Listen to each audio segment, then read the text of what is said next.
જોશો મહાનગરોના મહત્વના સમાચાર માત્ર 50 સેકન્ડમાં અમારા રિપોર્ટર પાસેથી। રામ મંદિરના આમંત્રણનો અસ્વીકાર કરીને કોંગ્રેસ ઘરમાં જ ઘેરાઈ ગઈ છે। કોંગ્રેસના આ નિર્ણયને કોંગ્રેસના જ નેતાઓએ વખોડ્યો છે। રામ મંદિર મુદ્દે કોંગ્રેસ બેરાગ આલાપતું જોવા મળી રહ્યું છે। કેન્દ્રીય નેતાગીરી અને ગુજરાતની નેતાગીરી જાણે કે રામ મંદિર મુદ્દે મતાંતર જોવા મળી રહ્યો છે। કોંગ્રેસની દિલ્હી નેતાગીરી કે જેમાં સોનિયા ગાંધી પણ સામેલ છે, તેઓએ રામ મંદિરના આમંત્રણનો અસ્વીકાર કર્યો અને ભાજપ રામ મંદિર મુદ્દે રાજનીતિ કરતી હોય તેવો દાવો કર્યો છે।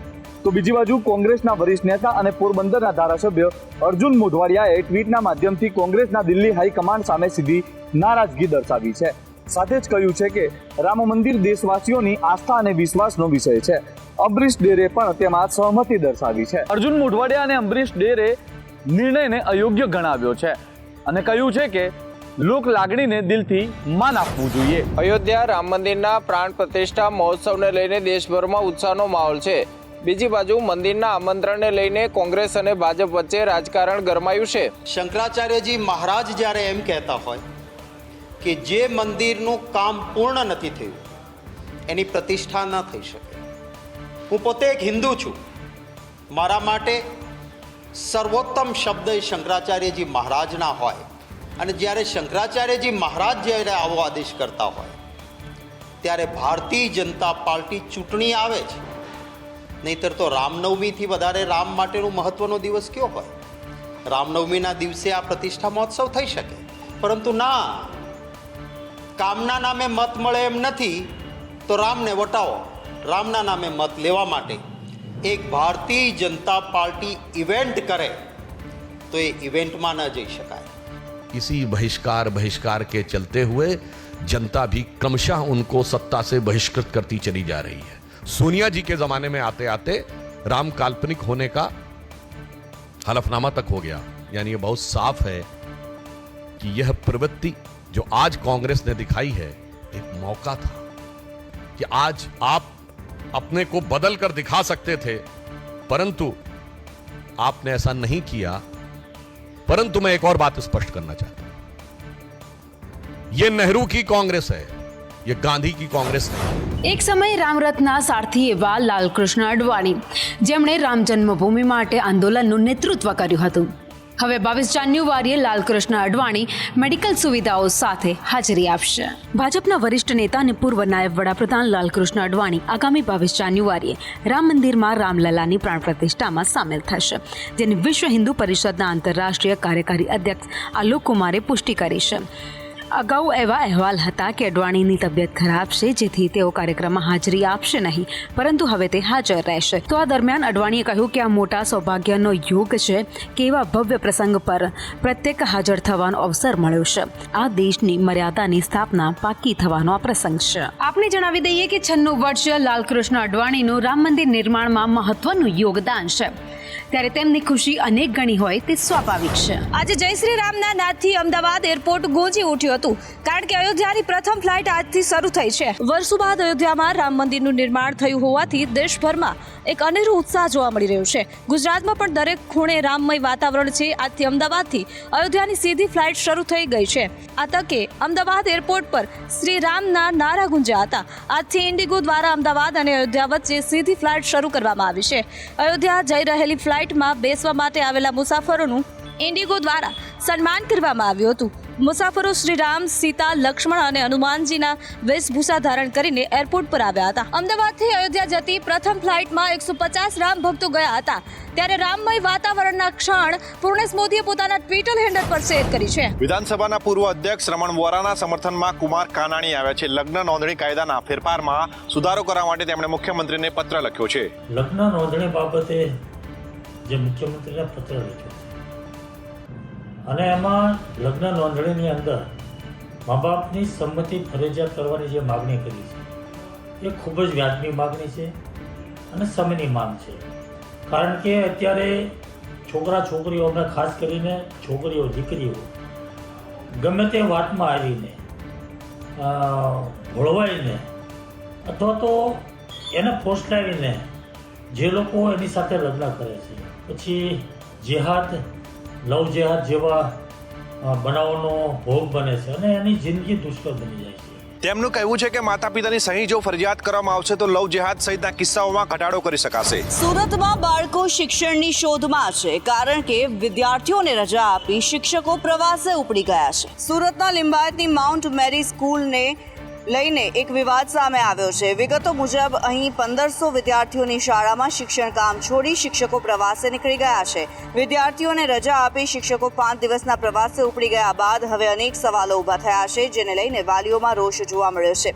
વાલીઓએ શાળાની ગંભીર બેદરકારીને લઈને જિલ્લા શિક્ષણાધિકારીને ફરિયાદ કરી હતી, તો પૂર્વ કોર્પોરેટર અસલમ સાયકલવાલાએ સમગ્ર મામલે જિલ્લા શિક્ષણાધિકારી BS પરમારને રજૂઆત કરી છે.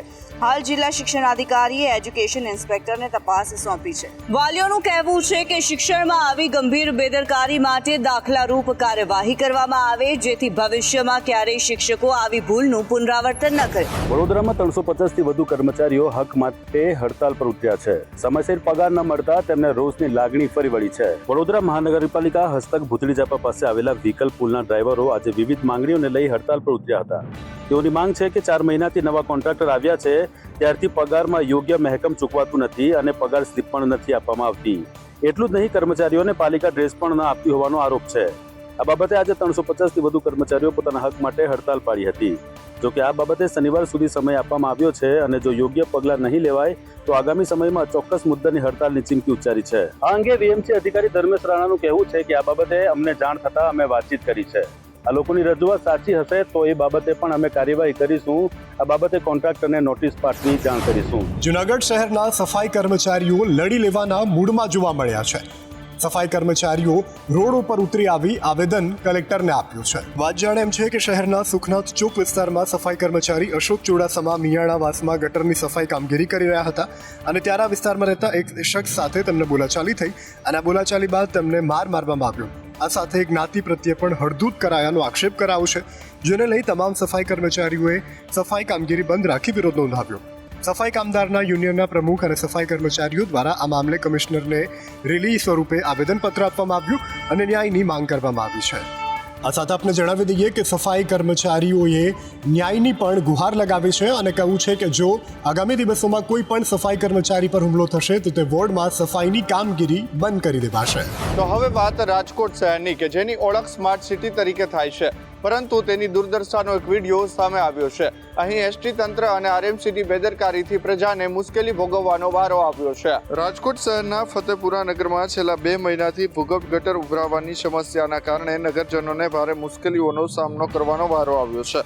ફતેપુરામાં જ્યાં જુઓ ત્યાં રસ્તા ઉપર ગટરનું ગંદુ પાણી ફરી વળતા લોકોમાં રોગચાળો ફાટી નીકળવાની દહેશત ઊભી થવા પામી છે. ફતેપુરા નગરના પ્રજાપતિવાસ, પાટવેલ રોડ, બેંક ઓફ બરોડા વિસ્તાર, પોલીસ સ્ટેશન રોડ, સુંદર કાકાની ગલી સહિતના વિસ્તારમાં છેલ્લા 2 મહિનાથી ભૂગર્ભ ગટર ઉભરાય છે. ત્યારે આ અંગે ફતેપુરા ગ્રામ પંચાયતના વહીવટદાર, તલાટી કમ મંત્રી, તાલુકા વિકાસ અધિકારી તેમજ મામલતદાર સહિતના અધિકારીઓને અનેક વખત લેખિત રજૂઆત અને મૌખિક રજૂઆત પણ કરવામાં આવી છે. અનેક રજૂઆત છતાં આજ દિન સુધી તંત્ર દ્વારા આ સમસ્યાનું નિરાકરણ કરવામાં આવ્યું નથી, જેમના કારણે સ્થાનિક તંત્ર સામે રોષની લાગણી જોવા મળી રહી છે. કબૂતરબાજી કૌભાંડમાં રોજ નવા ખુલાસાઓ થઈ રહ્યા છે, ત્યારે હવે CID ક્રાઇમે 14 એજન્ટો સામે ફરિયાદ નોંધી છે. ફ્રાન્સથી પાછા આવેલા ગુજરાતીઓના અમેરિકા જવાના ગજબના કારણો સાથે મહત્વના ખુલાસા પણ થયા છે. ત્યારે હવે તપાસ બાદ ગેરકાયદે અમેરિકા પ્રવેશ કરાવવા બદલ CID ક્રાઇમે 14 એજન્ટ વિરુદ્ધ ફરિયાદ નોંધી છે. આ 7 એજન્ટોની માયાજાળ અમેરિકામાં પણ હોવાનું સામે આવ્યું છે. આ એજન્ટોના વકીલો અમેરિકામાં કામ કરતા હતા. કોઈ કબૂતરબાજીમાં પકડાય તેને છોડાવવાનું કામ કરતા હતા. અમેરિકામાં સ્થાયી થવા સુધીનું તમામ કામ આ વકીલ કરી આપતા હતા. ત્યારે હાલ આ એજન્ટો સામે ફરિયાદ નોંધી IPCની કલમ 120B, 201 અને 370 મુજબ ગુનો દાખલ કરાયો છે. કાવતરું ઘડવું, પુરાવાનો નાશની કલમ દાખલ કરાઈ છે. હાલ તો 14 એજન્ટો સામે ફરિયાદ નોંધાઈ છે, પરંતુ આ માયાજાળ મોટી માત્રામાં પથરાયેલી હોય હજી નવા નામ સામે આવે તેવી શક્યતા છે. ગાંધીનગર ગિફ્ટ સિટીમાં હવે એર ટેક્સી ઉડતી જોવા મળશે, તેનું DVR બનાવવાની કામગીરી શરૂ થઈ ચૂકી છે. કેન્દ્રીય મંત્રી નીતિન ગડકરીનું મોટું નિવેદન સામે આવ્યું છે. તેમાં નીતિન ગડકરીએ જણાવ્યું છે કે e-વ્હીકલમાં વિશ્વમાં પ્રથમ આવવાનું લક્ષ્ય છે, જેમાં e-વ્હીકલ માટે વેઇટિંગ ચાલે છે અને 2 વ્હીલરમાં સ્ટાર્ટઅપ શરૂ થયા. દેશ નિકાસ થાય છે. ટ્રાન્સપોર્ટ સેક્ટર માટે સોલાર પાવર ખૂબ ઉપયોગી રહેશે. ટ્રાન્સપોર્ટ મંત્રી તરીકે 40% પ્રદૂષણ માટે જવાબદાર છીએ. આયાત કરવાના કારણે અને પ્રદૂષણના કારણે નુકસાન થાય છે. ભારત ઓટોમોબાઈલ સેક્ટર 7મા નંબરે હતું. જે હવે ત્રીજા નંબરે છે. રાજ્યમાં 15 વર્ષથી જૂની 16 લાખ કાર છે. ગુજરાત સ્કેપ પોલિસી અને સ્ટેશન બનાવવા સારું કામ કર્યું છે. તો વળી ઈ લશ્કરી બસ પણ આવી રહી છે. ઈ વ્હીકલ માટે હાઈવે બનાવવા માટે ચર્ચાઓ શરૂ થઈ ચૂકી છે. જે હાઈવે કેબલ નાખીને બનાવવામાં આવશે, જેના દ્વારા દિલ્હી અને મુંબઈ વચ્ચે ઇલેક્ટ્રિક ટ્રક પણ દોડાવી શકાશે. દ્વારકાની ટ્રીપ હવે ખાસ રહેશે, કારણ કે વાઇબ્રન્ટમાં ડોલ્ફિન ક્રૂઝ સમિટ માટે 20 કરોડના MOU કરવામાં આવ્યા છે. Gandhinagar vibrant Gujarat global summit 2024 દરમિયાન દ્વારકાને લઈને ગુજરાત સરકાર અને અક્ષર ટ્રાવેલ્સ વચ્ચે નવા MOU કરવામાં આવ્યા છે. કરાર બાદ દ્વારકામાં હવે પ્રવાસીઓ ડોલ્ફિન નિહાળી શકે તે માટેના પ્રયાસોના ભાગરૂપે દ્વારકામાં એક નવું નજરાણું જોવા મળશે. ટૂંક સમયમાં વિદેશની જેમ દ્વારકામાં લોકો ડોલ્ફિન જોવા ક્રૂઝમાં જઈ શકશે. મરીન ક્રૂઝ ટુરિઝમ પ્રોજેક્ટ થકી પ્રક્રિયા શરૂ કરવામાં આવશે. તો આ ડોલ્ફિન ક્રૂઝમાં જમવાની અને મનોરંજનની વ્યવસ્થા હશે. એટલું જ નહીં, 20 કરોડ રૂપિયાના ખર્ચે 1.5 વર્ષની અંદર મેક ઇન ઇન્ડિયાના કોન્સેપ્ટ સાથે ડોલ્ફિન ક્રૂઝ પ્રોજેક્ટ તૈયાર કરવામાં આવશે. આ ક્રૂઝમાં કુલ 2 માળ હશે, જેમાં 150 લોકો સવાર થઈ શકશે. તો સાથે 100 થી વધુ લોકોને રોજગારી મળશે. કેન્દ્રીય ગૃહમંત્રી આવતીકાલે ગુજરાતની મુલાકાતે આવશે. અમિત શાહ આવતીકાલે વાઇબ્રન્ટ સમિટના સમાપન કાર્યક્રમમાં હાજરી આપશે. ગુજરાતના ગાંધીનગર ખાતે વાઇબ્રન્ટ ગુજરાત સમિટનું 10 થી 12 જાન્યુઆરી સુધી આયોજન કરવામાં આવ્યું છે. ગઈકાલે વડાપ્રધાન નરેન્દ્ર મોદીએ સમિટની 10મી આવૃત્તિનું ઉદ્ઘાટન કર્યું હતું. આ નિમિત્તે UAEના રાષ્ટ્રપતિ, મોઝામ્બિકના રાષ્ટ્રપતિ, તિમોર લેસ્ટેના રાષ્ટ્રપતિ સહિત દેશ વિદેશના પ્રતિનિધિઓ અને ઉદ્યોગપતિઓ હાજર રહ્યા હતા. જ્યારે આવતીકાલે કેન્દ્રીય ગૃહમંત્રી અમિત શાહ ગુજરાતના પ્રવાસે આવી રહ્યા છે. આવતીકાલે કેન્દ્રીય ગૃહમંત્રી અમિત શાહ વિદ્યા સમીક્ષા કેન્દ્રના કાર્યક્રમમાં પણ ઉપસ્થિત રહેશે. 12મી જાન્યુઆરીએ ગાંધીનગરના મહાત્મા મંદિર ખાતે વાઇબ્રન્ટ સમિટનો સમાપન કાર્યક્રમ યોજાશે, જેમાં ગૃહમંત્રી અમિત શાહ હાજરી આપશે. અમિત શાહ જાન્યુઆરીના પ્રથમ સપ્તાહમાં પણ ગુજરાતની મુલાકાતે આવ્યા હતા અને ત્યારે તેમણે 201 નવીન બસોનું લોકાર્પણ કર્યું હતું. દર વર્ષની પરંપરાને વડાપ્રધાન નરેન્દ્ર મોદીએ જાળવી રાખી છે. આજે ફરી એક વખત રાજસ્થાનની અજમેર શરીફ દરગાહને ચાદર મોકલી છે. માહિતી અનુસાર PM મોદીએ લઘુમતી મોરચાના સદસ્યોને આ ચાદર મોકલાવી છે. 13 જાન્યુઆરીના રોજ PM મોદી દ્વારા મોકલવામાં આવેલી આ ચાદર દરગાહ પર ચડાવવામાં આવશે. PM મોદીએ આ ચાદર લઘુમતી મોરચાના જે સદસ્યોને મોકલી છે તેમના પ્રમુખ જમાલ સિદ્દીકી ભાજપના રાષ્ટ્રીય ઉપાધ્યક્ષ તરીકે મશહૂર છે. આ સિવાય અન્ય ઘણા મુસ્લિમ નેતાઓ પણ તેમની સાથે જોડાશે.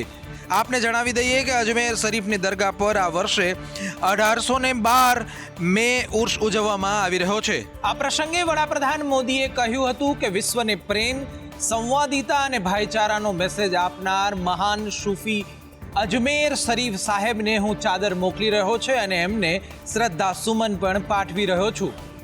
તો ભારતના સૌથી લાંબા દરિયાઈ બ્રિજ અટલ સેતુનું PM નરેન્દ્ર મોદી લોકાર્પણ કરશે અને જેનાથી દક્ષિણ મુંબઈથી નવી મુંબઈ માત્ર 20 થી 25 મિનિટ જ લાગશે. વડાપ્રધાન નરેન્દ્ર મોદીના નેતૃત્વમાં ભારતે અશક્યને પણ શક્ય બનાવી દીધું છે અને હવે વધુ એક સિદ્ધિ હાંસલ કરી લીધી છે. ભારતમાં હવે દેશનો સૌથી લાંબો અને આધુનિક દરિયાઈ બ્રિજ બની અને તૈયાર થઈ ગયો છે. આપને જાણીને નવાઈ લાગશે, પણ હા, ભારતે દરિયા પર દેશનો સૌથી લાંબો બ્રિજ નિર્માણ કાર્ય જે હતું તે પૂર્ણ કરી લીધું છે અને જાન્યુઆરીમાં દેશના સૌથી લાંબા દરિયાઈ બ્રિજનું લોકાર્પણ થવાનું છે. 12 જાન્યુઆરી એટલે કે આવતીકાલે સ્વામી વિવેકાનંદની જન્મજયંતિના દિવસે વડાપ્રધાન નરેન્દ્ર મોદીના હસ્તે આ દરિયાઈ બ્રિજનું લોકાર્પણ થવાનું છે. આ સૌથી લાંબા દરિયાઈ બ્રિજનું નામ અટલ સેતુ બ્રિજ રાખવામાં આવ્યું છે. ભારતના ઇજનેરોએ દરિયા પર બ્રિજ બનાવી દેશ વિદેશને પોતાના કૌશલ્ય અને તાકાતનો પુરાવો બતાવી દીધો છે. આ દરિયાઈ બ્રિજ ભારતનો સૌથી લાંબો દરિયાઈ બ્રિજ છે. આધુનિક દરિયાઈ બ્રિજની કામગીરી લગભગ પૂર્ણ થઈ ચૂકી છે અને દેશના સૌથી લાંબા દરિયાઈ બ્રિજ મહારાષ્ટ્રના મુંબઈથી નવી મુંબઈને જોડશે.